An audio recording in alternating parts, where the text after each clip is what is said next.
Наш аквариум 30 литров опять зарос, опять нужно его чистить, убирать, полоть и все остальное. И с какими проблемами мы еще сталкиваемся в таком маленьком объеме?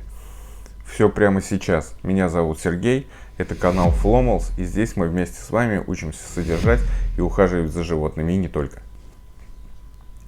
Маленький объем очень быстро зарастает, и в нем это сразу бросается в глаза.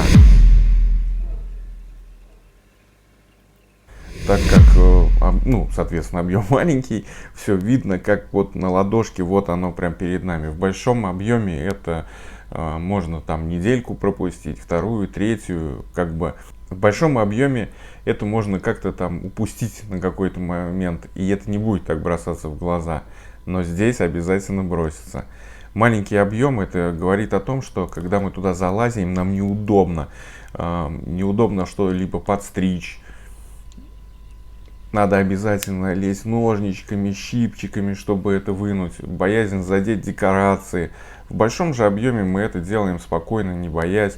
Спокойно отстригаем что-либо, двигаем что-либо и не боимся задеть другое, не испортить картинку в целом. В маленьком объеме это надо делать все очень-очень аккуратно. Мы уберем ричу, мы уберем яванский мох, который здесь безумно разросся. Также здесь еще трава, которую мы посадили, мы ее покупали на Алиэкспресс, и я даже не знаю, как она называется, но она тоже растет довольно-таки быстро. Наверное, мы ее сейчас полностью уберем.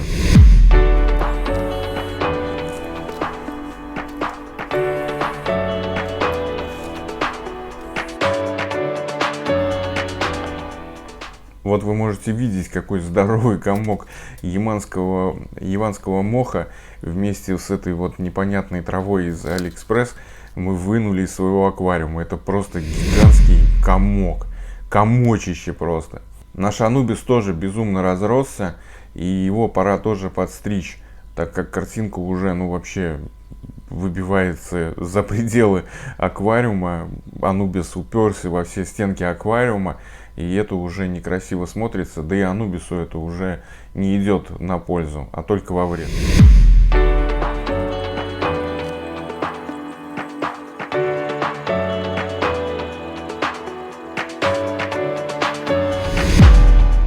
Мы потихоньку теряем в этом аквариуме жителей. У нас осталось всего лишь 3 гуппи и улитки-катушки, которые, наверное, выживут в любом случае и при любых условиях.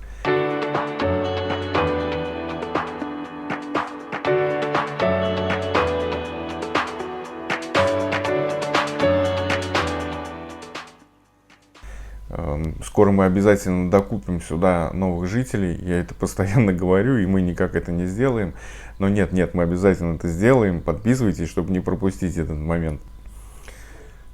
И, конечно же, такой еще момент присутствует, что в маленьком аквариуме, если что-то там попадет вредное, что-то мы там занесем там на руках или еще что-то, мало вероятность, что он справится с этой проблемой, а в большом большая вероятность, что он справится. То есть в маленьком мало вероятность, а в большом большая вероятность, что он справится. Вот такой вот каламбурчик.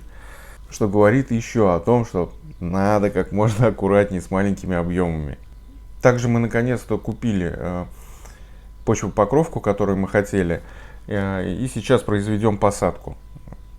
Наконец-то. Но момент заключается в том, что купили мы ее уже очень давно, но, к сожалению, времени посадить ее не было, и она где-то недели 3, а может даже больше простояла вот в этой маленькой баночке.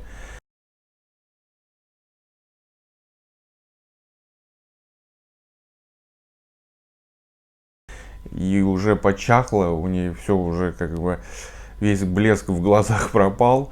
И, конечно, мы ее высадим, но выживет она или нет, это уже большой вопрос. Посмотрим, что будет.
Маленький объем не прощает ошибок.